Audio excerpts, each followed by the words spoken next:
So, dito na kami sa ilog.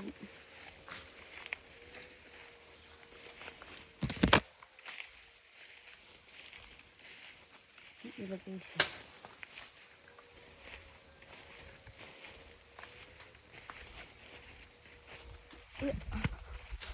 Yan. So, ito yung ilog dito. Actually, mas maganda yung ilog doon sa unahan. Yan. Doon. Tapos may paganan pa yan. Kailangan dito lang kami. Linaw. Ganda. So, kaunting lakad lang. Mula doon sa farm namin. Tapos, makakarating ka na dito sa ilog. Diba? Malayo, tawiran ng Kalabaw. So, yun. Let's go. Ligo muna kami.